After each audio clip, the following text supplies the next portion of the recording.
Assalamualaikum warahmatullahi wabarakatuh. Pada video kali ini, kita akan membahas tentang tumbuhan tingkat tinggi dan tumbuhan tingkat rendah. Kita mulai dari tumbuhan tingkat rendah.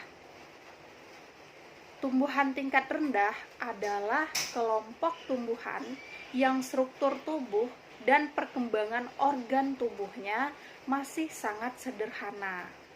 Meskipun sebagian ada yang memiliki organ seperti batang, akar, dan daun, tapi belum merupakan organ yang sejati.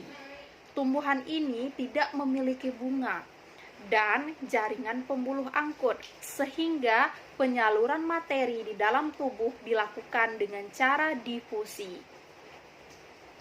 Nah, apa contoh dari tumbuhan tingkat rendah ini? Dan kemudian bagaimana ciri khas dari tumbuhan tingkat rendah ini? Yang termasuk ke dalam kelompok tumbuhan tingkat rendah diantaranya adalah tumbuhan belah. Nama latinnya adalah Schizophyta. Kemudian ada tumbuhan talus atau Pteridophyta dan tumbuhan lumut atau Bryophyta, serta tumbuhan paku atau Pteridophyta. Nah, sesuai dengan nama tumbuhan, belah merupakan tumbuhan yang berkembang biak dengan cara membelah diri dan merupakan tumbuhan bersel satu.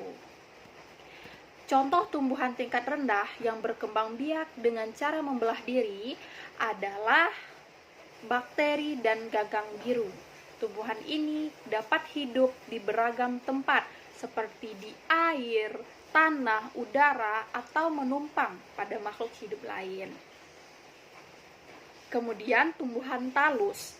Struktur tubuh yang sangat sederhana dari tumbuhan talus, di mana akar, daun, dan batangnya itu masih belum dapat dibedakan. Ada yang bersel satu dan ada yang bersel dua atau bersel banyak. Di antara jenis tumbuhan yang termasuk ke dalam kelompok tumbuhan talus yaitu ganggang atau alga, jamur, dan lain sebagainya. Kemudian lumut. Lumut merupakan tumbuhan yang dapat kita temukan hampir di seluruh belahan di dunia, kecuali di laut. Jadi lumut tidak ada di laut. Ciri-ciri tumbuhan lumut diantaranya bersifat autotrof, sehingga ia mampu membuat sendiri makanannya, hidup di darat, berukuran kecil atau ukuran lumut yang paling besar saja kurang dari 50 cm, umumnya berwarna hijau, serta hidup pada pepohonan, kayu, gelondongan, batu, ataupun pada tanah. Sama seperti lumut, tumbuhan paku juga tersebar hampir di seluruh belahan dunia kecuali di daerah kering, seperti gurun dan daerah yang memiliki salju abadi. Jadi, kalau di gurun dan di salju itu lumut tidak akan kita jumpai. Tumbuhan lumut dapat hidup di air, tempat yang lembab sebagai epifit yang menempel pada tumbuhan lain, atau hidup pada sampah atau sisa-sisa tumbuhan lain. Ciri-cirinya antara lain akarnya berbentuk serabut, memiliki daun dan batang sejati. Nah, tidak memiliki bunga, memiliki daun majemuk, serta berkembang biak secara vegetatif melalui rizom. Meskipun tumbuhan ini sudah memiliki daun dan batang sejati, namun belum bisa dikelompokkan kepada kategori tumbuhan tingkat tinggi. Kenapa demikian? Karena belum menghasilkan biji dalam bereproduksi layaknya seperti tumbuhan tingkat tinggi yang lainnya. Nah, sekian tumbuhan dari tingkat rendah dan contohnya. Kita akan masuk kepada tumbuhan tingkat tinggi beserta contohnya. Yang kedua adalah tumbuhan tingkat tinggi. Tumbuhan tingkat tinggi itu mempunyai organ yang terdiri dari akar, batang, daun, bunga, biji, dan juga buah. Nah, masing-masing dari organ tumbuhan ini mempunyai fungsi tertentu yang khusus dan saling berhubungan serta saling mendukung satu sama lainnya. Yang pertama, organ akar pada tumbuhan tingkat tinggi. Akar itu berperan sebagai absorpsi air serta garam-garam mineral yang terlarut di dalam tanah. Fungsi utama akar pada tumbuhan ada beberapa, yaitu sebagai alat absorpsi air, kemudian nutrisi berbagai garam mineral yang terlarut di dalam tanah, dan pengokoh tumbuhan pada tempat tumbuhnya atau sebagai penopang berdirinya tumbuhan. Nah, akar pada tumbuhan tingkat tinggi itu sudah merupakan akar sejati. Akar ini disebut demikian karena adanya kemampuan akar untuk menerobos lapisan tanah. Kemampuan akar ini karena akar mempunyai lapisan pelindung yang disebut sebagai kaliptra atau kita kenal dengan tudung akar. Kaliptra dapat ditemukan pada akar-akar tumbuhan monokotil maupun tumbuhan dikotil. Bagian atau struktur akar dapat dibagi dalam struktur luar dan struktur dalam. Struktur luar terdiri dari tudung akar, batang akar, percabangan akar.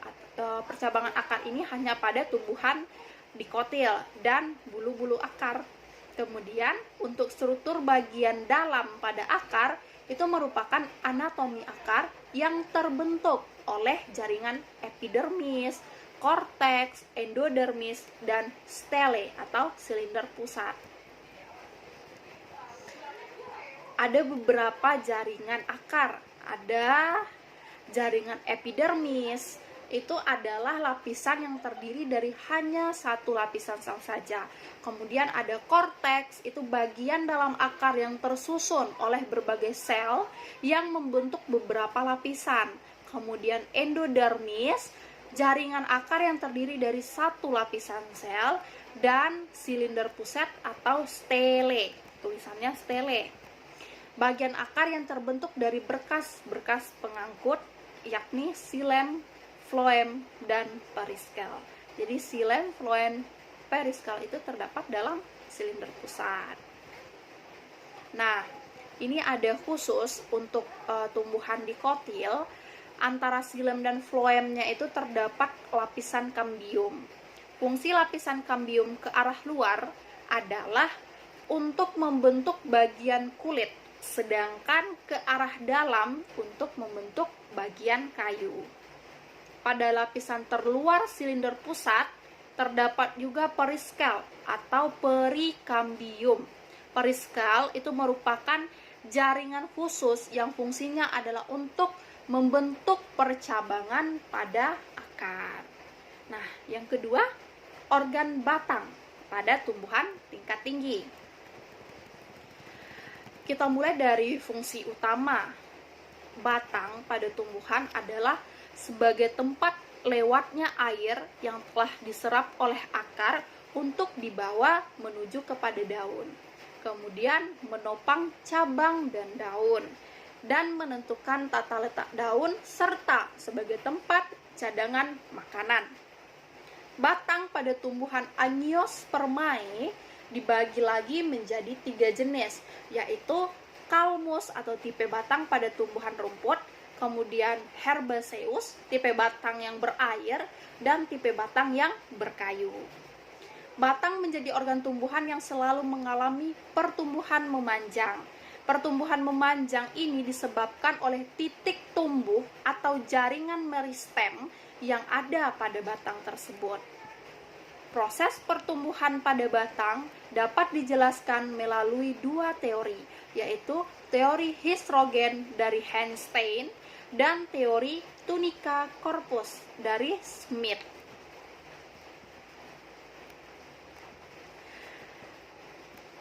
Susunan lapisan batang pada tumbuhan itu dapat dilihat dari luar ke dalam yang terdiri dari epidermis, korteks, dan stel atau silinder pusat, sama seperti akar.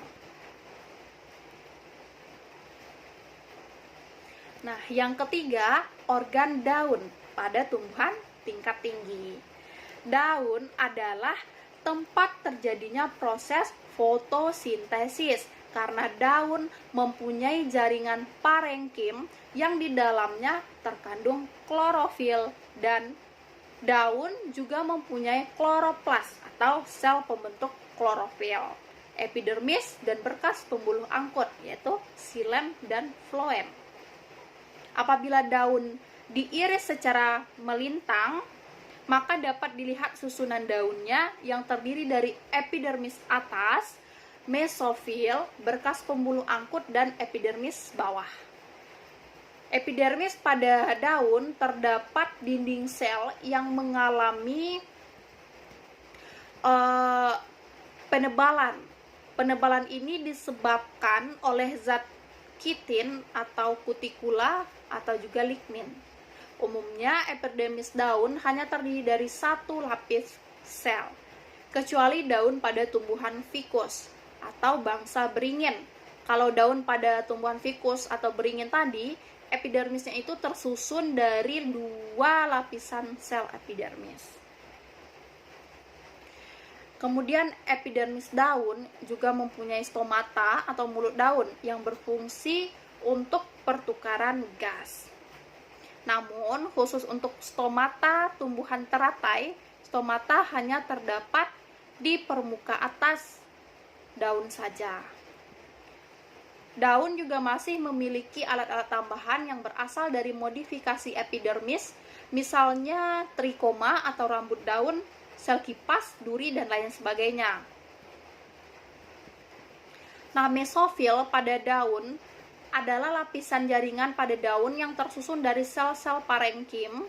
Pada tumbuhan dikotil, bagian mesofil ini berdiferensiasi menjadi jaringan palisade atau jaringan tiang dan spons atau jaringan bunga karang.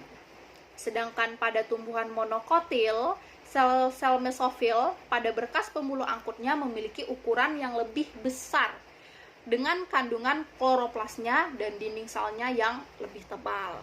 Pada tumbuhan dikotil itu sel-sel jaringan tiang mesofilnya juga berbentuk silinder dengan susunannya yang rapat serta mengandung klorofil. Nah, selanjutnya adalah organ bunga pada tumbuhan tingkat tinggi. Bunga pada dasarnya adalah hasil dari modifikasi batang.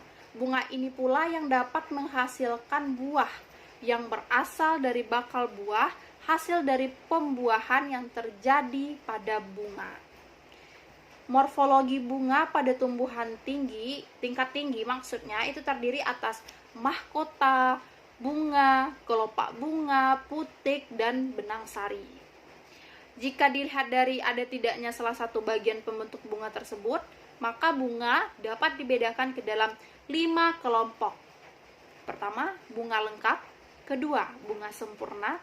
Yang ketiga, bunga jantan. 4, bunga betina. Dan yang kelima, bunga telanjang. Jadi ada 5 kelompok bunga. Nah, sekian pembahasan kita tentang tumbuhan tingkat tinggi dan tumbuhan tingkat rendah. Semoga dapat dipelajari lebih lanjut dan mencari sumber-sumber lain yang relevan, sehingga bisa diperkuat penjelasan pada video ini. Terima kasih sudah menyaksikan. Assalamualaikum warahmatullahi wabarakatuh.